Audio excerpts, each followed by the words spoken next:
And hello, everybody. I am Robert Aducci here with Timothy Brown. Welcome, Tim. Hey, thanks for the intro, Robert. How are you today? I'm doing great, and we are here at the beginning of Ulysses Con online. Ulysses Online Con. Here's my mug, and Tim is here to give us a keynote. Tim, why don't I you got a tell us mug. about Ulysses Con online and what we're doing here this weekend? Well, I sure will. Thanks a lot, Robert. I appreciate you getting everything set up for me this morning. This is not my forte, but we're all learning a little more about online communications every day these days. But yes, welcome everybody. Welcome to Ulysses Online Con 2020. This is our inaugural online event that we think is pretty special. This starts the English language portion of today's activities, and I'm going to start with what we refer to as the keynote address that I'm going to give for the English side of the operation. So I want to thank everything that you've seen so far today. If you were watching on the German language channel, is that we've had Marcus Plutz and many of the other people on from our Valdames team. Valdames is the hometown of Ulisses Spiele. It's a little near Frankfurt for anybody who hasn't been. And the team has been enlightening you today with what's going on, especially on that side of the operation with much of what they're doing. I think you met Jens this morning and Philip, and I think Yasmin was on at some point, and some of the others who you will see in and out of the convention as we move along today, tomorrow, and on into Sunday with our new online convention. So they've got a great team over there that we're glad to be a part of. But I represent the North American operation, which is a distributed bunch of guys and gals here in North America and around the world, I guess, who are primarily bringing the English language product out for everything that we're publishing in the games lines. So as that is a lot of work, and Robert can attest to that. So uh, we want to focus on what's going on with the English language stuff, and then the rest of the activities that we're going to have streaming today is the English language material, and then we'll do a handoff later this evening and turn it all around so that our convention will run more or less 24 straight hours all the way through till we conclude things on Sunday. So I would like to thank everybody who has tuned in so far or logged in so far. I guess that's the right term. And that includes everybody who took the time to go ahead and sign up in advance and pick up one of our convention packs. You see the graphic for that now. You got your T-shirt, you got your mug, you got all the things, the dice, and some of the other items that we offered that'll, bring everyone into the fold like it's a real face-to-face convention. So but we want to thank everybody for signing up and, kind of talk a little bit about why have we elected to do such an intensive online convention. So obviously the elephant in the room is, of course, the worldwide pandemic that we're all dealing with. And I hope everybody stays safe and stays aware, and we can bring this to as quick a resolution as possible. But that has forced, of course, the closure of several of the face-to-face conventions that we were counting on, that we count on every year. And here in North America, of course, the largest of those is Gen Con, but there's also Origins, several other conventions. And as we watched through the spring this year, we knew inevitably there would probably be some changes. Then it seemed inevitable there'd be some cancellations. And then finally, we did get those notifications starting, I guess in May and into June, that certain conventions, including Gen Con, simply weren't going to happen this year, which comes as a blow to us. As you may know, we're, like I said, my team is mainly scattered all over the country, and Gen Con especially is a time where we can all get together and meet up, and everybody gets a chance for a little bit of FaceTime so that we're not all just communicating by our computers all of the time. So it took away a certain amount of our corporate communication. And of course, worse than that, it's the face-to-face conventions like Gen Con especially are where we really get a chance to have that FaceTime with the fans. And we count on the feedback we get from you on our different seminars and in the games that we play. It's a big deal to us. It may not seem like that. We're often very hurried at these conventions because we're trying to cram a lot of work and contact into a very short period of time. But it really is something that we count on. We get a lot of our feedback from the convention. So all that being said, the those conventions being canceled, we've always dabbled with the idea of doing more online communication with the fans, and of course, to get any big contact with people this year, we thought we'd better whip up our own online convention and get that running. So we selected this weekend, which is 1 week prior to when the physical convention for Gen Con was going to be. But now, of course, there will be online Gen Con as well. We have a lot of activities planned for online Gen Con as well. But here we are, it's online, and we're hoping everybody's going to enjoy what we've got to present, all the panels that we've got. I've got some more panels beyond this one even later today, and we're looking forward to getting on with that. So, who are we? I think most of the people attending the convention know who Ulisses Spiele is, who we are, but maybe some of you don't, and maybe if some of you don't have all of the details. So it's good to look back at the history of the company just a little bit before we launch into what we're presenting as far as products this year and events at the convention. So Ulisses Spiele has been around for quite a while in the German market, and it can date back in different forms all the way to the long ago times when Dungeons and Dragons was really something brand new here in America. And the apocryphal story, perhaps Marcus can correct me on this, the apocryphal story is that way back in those days, the team of people in Germany said, "Hey, we'd love to translate and produce a licensed versions of Dungeons and Dragons in the German market." And they came to TSR, who was publishing it at the time. They came to Gary Gygax, and he turned them down. So, without another option, they decided to make their own game, which became Das Schwarze Auge, which we've translated into English as The Dark Eye. And that is a terrific game system and universe that's been in continuous publication basically since those days. So there's just a wealth of background for Das Schwarze Auge that was dying to eventually be translated. So as the years went along, various companies owned the rights to Das Schwarze Auge, and then Ulisses Spiele acquired those rights several years ago and has been doing a terrific job reissuing that particular game in the 5th edition of that German publication. And the graphics have been updated. It's totally modern. It looks great. And that's when we decided that we would put that out in English as well. So, but beyond just those things, that's a homegrown German property that is at the core of what we're doing in the English language market as well. But in Germany, what you may not know is that we are an enormous publisher of game products over there and do a lot of translation of English language product and put that into the German market. So, for instance, the German language version of Pathfinder books is all licensed through us, and the same is true for 5th edition books. All of that stuff gets into the German market through Ulisses, and we're very proud of that, and that gives us a lot of attention and builds an enormous fan base in the German market that really is dominant there. And we're very proud to be admired by and entertaining all of those fans that we have in Germany with all of the great products that we can put out. If you ever get a chance, just go on to the websites and you can check out some of the many other products that we do translations on, and the many other products that are just out in German right now. So, for instance, Hexen 1733 is an excellent new game that's right now only available in German, but maybe we'll bring that out in English sometime. We'll have to check on that. Maybe that'll happen.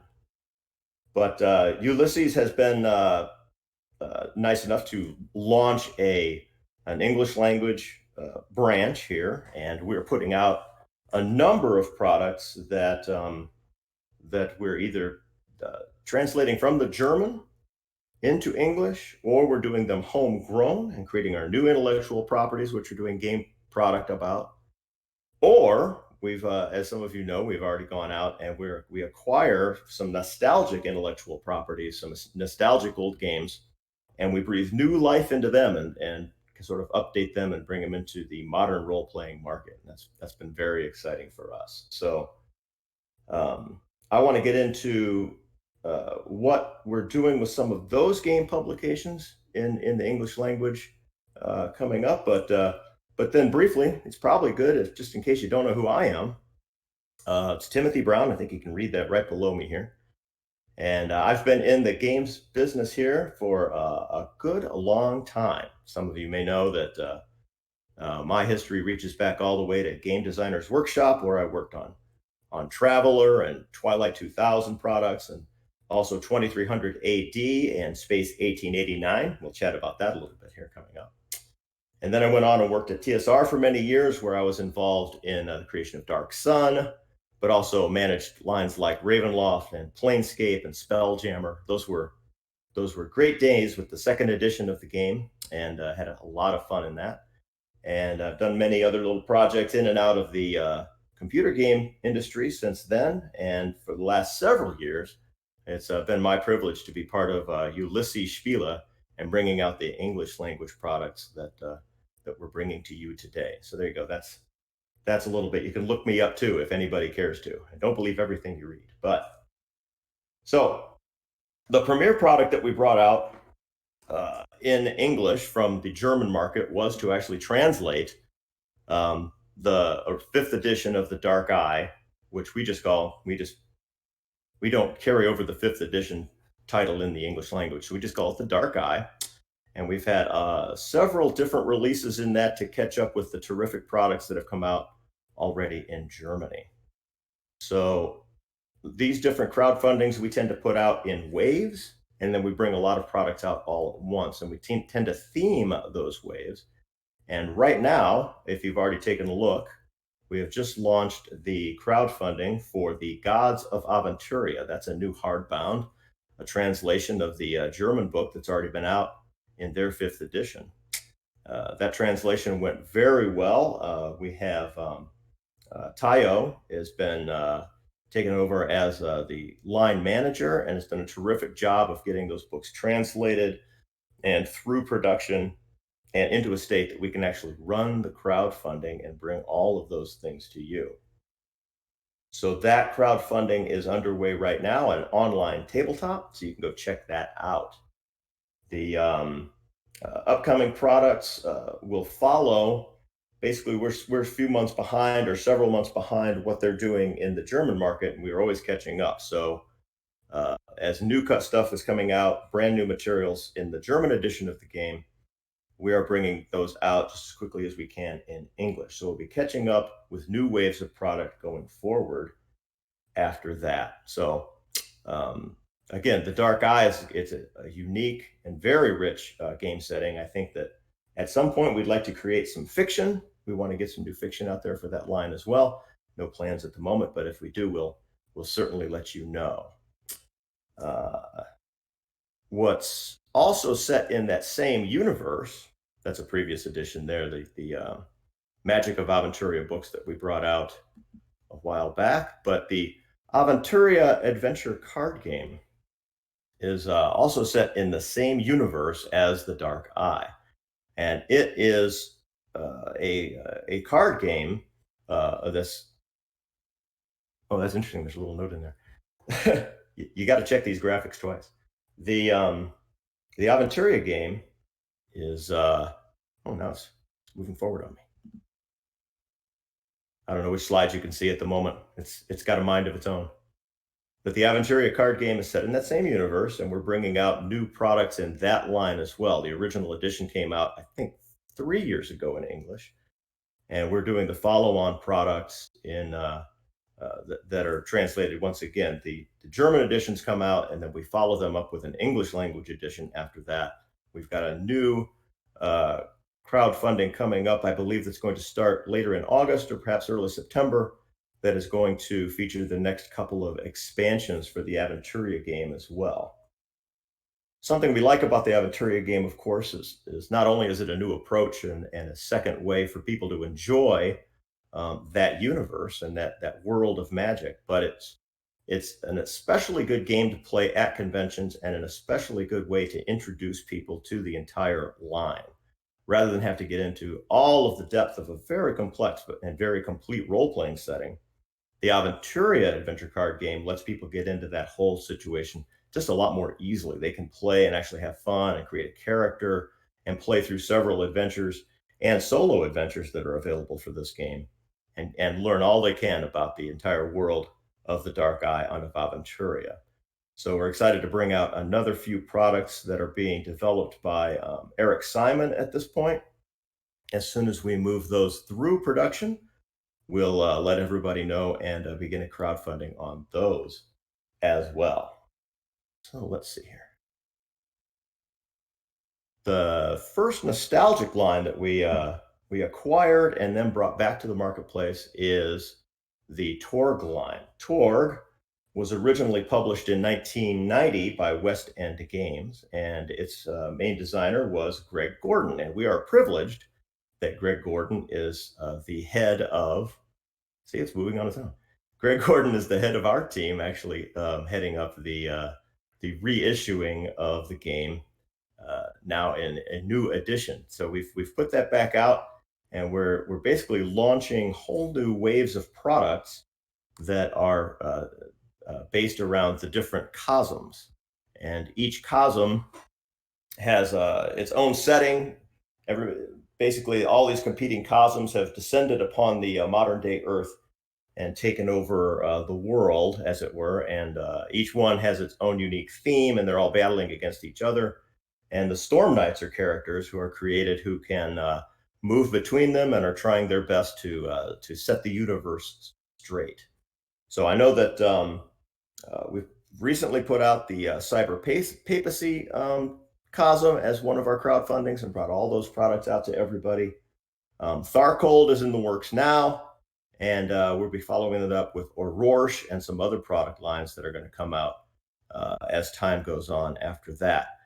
Daryl Hayhurst is still very much involved with the Torg line. He was our original line manager for that, and he's working with Greg Gordon to make sure all the products are created and the storylines are being met and follow what the Torg fans expect. And right now it's getting pretty interesting as the whole year one is sort of winding up. Exactly where we go with that after each of the cosms has been addressed is still something that's in question. And I think if you get involved in the Torg Eternity panel that we have elsewhere in the convention, you'll be able to hear a lot more details about that. Let's see what the slides are doing now. There's some Tharcold books. We take a look at those for a moment.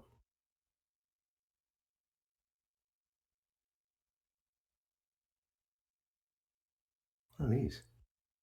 Oh, yeah. So another nostalgia line that we've been involved with for some time is Fading Suns. And Fading Suns was originally published by Holistic back in 1996.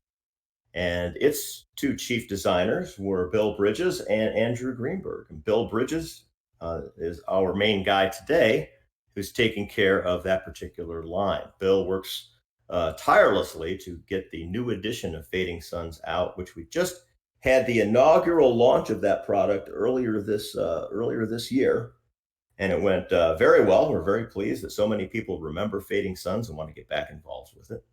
And Bill is working with Andrew Greenberg to also further create new product as we create a whole new timeline that has been advanced a few years into what the original launch is, the Pax Alexius setting, which is where the new emperor has actually married into the barbarian clans and set things a little bit strangely on edge. So that particular group of product is already out, and the next wave, which is sort of the New Frontiers wave, which is going to include books about Voldrock space and such like that, that's in the works right now, and we're going to plan the crowdfunding for that fairly quickly. I'm sure that'll happen here in the next couple of months. So if you're a fan of Fading Suns, again, Bill Bridges is going to have a panel, elsewhere in the convention. You might want to check that out and see what some of the details are of what's going on with Fading Suns. Another property that we acquired is Myth. And Myth was a terrific board game produced by a company called Mercs. And that originally was released a couple of years ago. And the ultimate fulfillment of that original game was not completed. And then we stepped in and we have now purchased the Myth line in its entirety. And we are working tirelessly to make sure that anything the original backers didn't get in that fulfillment from the original game, that we're creating and finishing those things now. That was so all of the people who were part of the original Myth crowdfunding, I'm sure you're getting updates regularly that we're sharing how we have all of those outstanding miniatures have been sculpted. All of the molds are in production right now, and we're going to figure out exactly when we can package all of that up and fulfill those final pieces to everybody who backed the original game. But that original game, as good as it was, we think it was worthy of a second edition. So we are re-releasing the board game as Myth: Dawn of Heroes. And that design has been in the works for some time, and we've done extensive playtesting on it. The game has come a long ways from its original edition. We're very happy with it now. And that entirely new game with a whole new set of miniatures and a whole new set of rules that they're compatible, but it's certainly updated. Myth: Dawn of Heroes is a crowdfunding that we're going to launch in October of this year.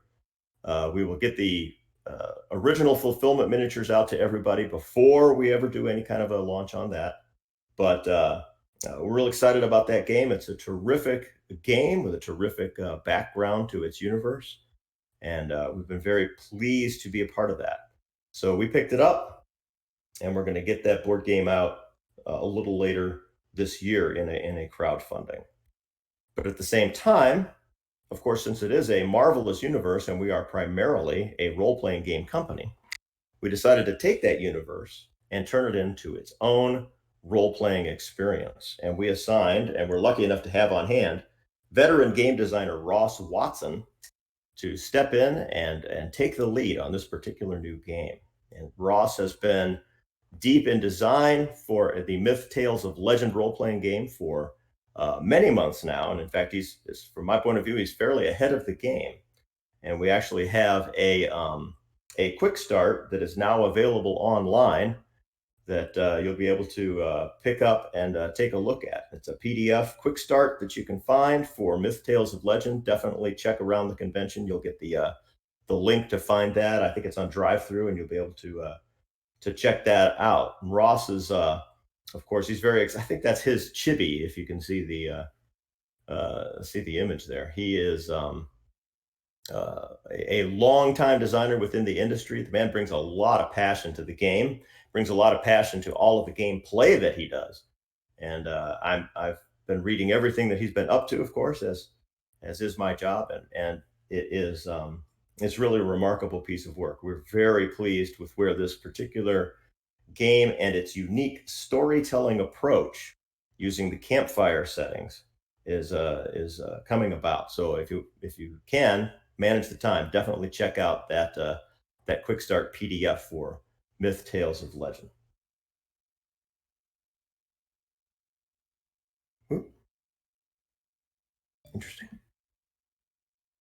So we're short on graphics here, but Space 1889. This is a terrific game that I actually was able to be a part of some time ago in Game Designer's Workshop. Ooh, someone's sending me a secret message. Oh, that's not it. Has nothing to do with work. So Space 1889 is a terrific game property that originally came out from Game Designer's Workshop back in 1988. And in those days, I actually still worked there. And Frank Chadwick, this was his brainchild to create what ultimately, in my opinion, is the original steampunk game property. And I remember being around the office in those days, and Frank was had the germ of this idea and was starting to discuss that. And I think one by one, every designer at GDW at the time basically walked into Frank's office and said, "This Space 1889 sounds really cool, and I'd love to be a part of it." And and so many of us got a chance to actually contribute. I knew that the game was coming out. I managed to squeeze out some time to work on the main rule book a little bit. I contributed to the board game, the miniatures game, Sky Galleons of Mars, and some of the other products. Whatever Frank would let people do, and me included, and we were all glad to be a part of it. But the Space 1899 universe has come into our hands here at Ulisses Spiele, and we are deep in the development of finding a whole new launch for that particular game.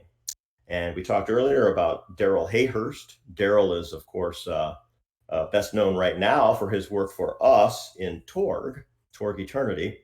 But Daryl is the guy he has interposed himself and really has been a big fan of Space 1889 since its early days, and he is heading up the new edition of the game. So we're very excited to bring Space 1889 out.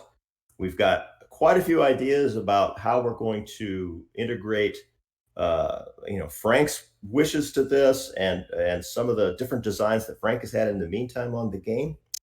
And I don't want to give away too much, but I'm actually going to be on a panel with Daryl and with Frank Chadwick just a little bit later today, where we're going to discuss sort of some of the direction where we think that future history of the line could go, and how we can approach the different products that will come out in Space 1889. So again, very, very fun stuff. We look forward to that, and I hope that you all get involved as well. So what else are we going to be doing going forward? Those are all basically sort of the planned game lines right now. So other things that are in the works, but we don't have a lot of detail to share at this point, is we are going to do more role-playing games, and we are looking at other nostalgic titles to bring in to the fold. There's several we have our eyes on, and if we think there's an audience and a fun way to recreate something in more of a modern packaging and a modern presentation, then we always want to check that out. We have several other board games in development at this time being, as well as some card games, and many of those are actually targeted towards how we would bring a newer and often younger audience into our hobby.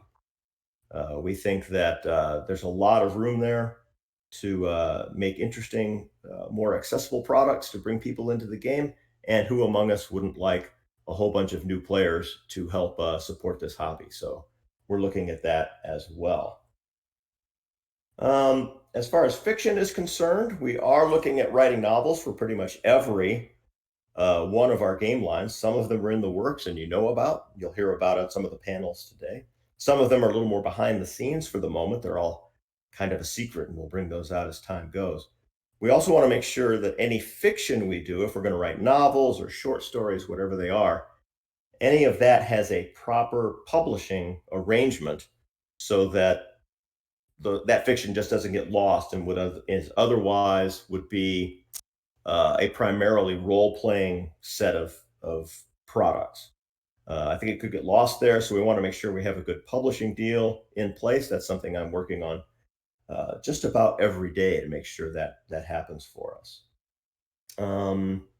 We have created quite a bit of streaming content for really all of our game lines. We've got Tor games and Fading Suns games going, and the Dark Eye is out there. We are reaching out and having new relationships with other streamers to get more content out there for a fan base that seems, even before COVID, was clearly becoming far more interested in video content to help support their particular game lines. So we've whipped up a really good studio in Valdames, in our German office. And we have one that we've whipped up here in North America as well. And a lot of the production you see in English is actually done there. But there's a lot more work to be done. That's a whole new endeavor for an otherwise paper publishing focused company like ours. But we're going to keep expanding that and keep looking for new ways to entertain you with the different IPs that we have. So keep an eye on the various streaming and video content that we're going to put out for people. So something else that we're looking into as as you're part of this online experience, this online convention that we're running now, we have taken steps and we are going to have a panel on this, and we are announcing at this show that we will be doing a face-to-face convention, Ulisses Con Las Vegas, in April of 2021. And it's going to be a lot of fun. We're going to run that at a boutique hotel here called the Artisan. If you can manage the time, we've got a panel to chat about that. Tomorrow, I believe it's 1 p.m. Pacific. We're going to have a panel to talk about this convention that we're going to run in America, which is very much inspired by the popular Kaiser Raoul conventions that have already been run in Germany. And these Kaiser Raoul conventions are unique and intimate gaming experiences where you get a chance to come to a relatively small event, but there's a lot of the staff and the designers and people who are creating the games can have a very intimate relationship with the gamers and run special games and have very close chats, and everybody gets to know each other in an exotic sort of little place where everybody stays, and food is provided, there's drinks are provided, it's all part of the package deal. So I would encourage you, if you've got the time, look up the seminar we're going to have, the panel that is already scheduled for tomorrow, the Saturday. I believe it's the 1 p.m. slot, where we're going to chat the entire content of that convention and look for ideas from you so that we could make Ulisses Con Las Vegas in 2021 just as exciting as the Kaiser Raoul conventions have been in Germany. So definitely check that out. So I think that for the most part, that's what we want to chat about for the overall look at what's happening in the North American division of Ulisses Spiele, what we're putting out in the English language, our upcoming releases. We chatted about the new convention in Las Vegas. We also chatted about some of the upcoming products that are a little bit further out there. We're always looking for feedback and ideas on what we should be doing. That's part of what the convention is about. And I want to just close with just a reiteration of the importance of having face-to-face conventions has been to us, and what we're hoping will carry through in the online experience. And that's where I'm reaching out to you a little bit as the fans to help us achieve what is an essential goal of ours, and that is to really get honest connection and honest feedback from the fans who we're chatting about our games with and with whom we are playing games over the course of this online convention. It can be a kind of a solitary experience to be a writer or a game designer. Even in an office situation, you tend to be kind of heads down and meeting your assignments, and over months of that kind of activity, even online feedback doesn't really give you the complete picture sometimes. The connection between the gamer and the game designer has probably in some ways never been easier, but with that ease comes such an overwhelming amount of material that it's hard to pick through all of the social media. It's hard to pick through all of the emails and decide what is useful, what might not be useful. To try and keep up with all of that can be very, very overwhelming, and it's hard to glean a consensus sometimes out of that. Whereas the face-to-face conventions, and we're hoping to get that face-to-face connection as much as possible during this convention this weekend. That's what designers like myself and many of the guys that are working with me here, that's what we need. That's what we desire. We are hoping for that one-on-one connection. It's everything to us to figure out if what we intended to design is actually coming across well to the people who are buying it to enjoy it as part of their entertainment. We want to make sure that anything that isn't clear can be clarified. Anything that isn't satisfying can be satisfying. We want to know, anything we're doing wrong is always good, but anything we're doing right, we like to hear about that too. So wherever possible, I know there's chat windows that are going on, and there's going to be ways to communicate through the Discord server and other ways with the games that are being played. I encourage you, please send whatever feedback you want, whether that's praise or comment or suggestion. We want to hear it all. And I hope that we can get back to you in the same manner as just a chat at a convention might convey. But just in case that doesn't come about, feel free to follow up, get on our various online chats and our forums and whatever else is available for you to reach out to Ulysses and make your voice heard. You are our key fans, the people who have decided to take some time this weekend to join us. I thank you again. I hope we have a wonderful experience. We appreciate it. We want to thank you for being a part of it.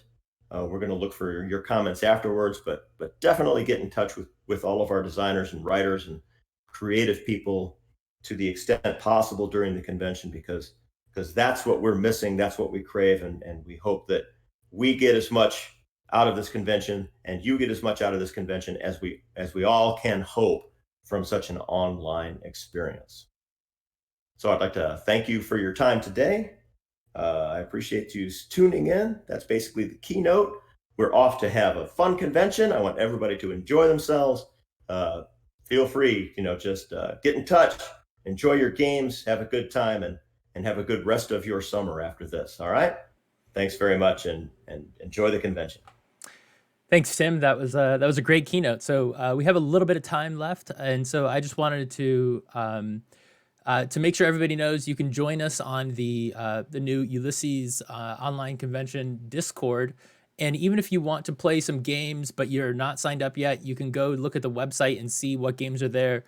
There might be a little lag to sign up. So if you want to sign up for a game that's like happening right now or something like that, I would just go into the Discord and find the game and see if they have room, because that's probably gonna be the fastest way. And I know there were some games that still had spots, so just go and ask the GM if they have room, and you could get into a game right away. So the next panel is the Dark Eye 30 Years of Lore with Nico and Tayo. That'll be on at 2 p.m. Pacific, so here in about 20 minutes. Let's see. I think that's about all I got right now. So we will come back in about 20 minutes, and we'll talk with Tayo and Nico about the Dark Eye. So thanks a lot, Tim. Thank you. Take care, everybody. Bye-bye.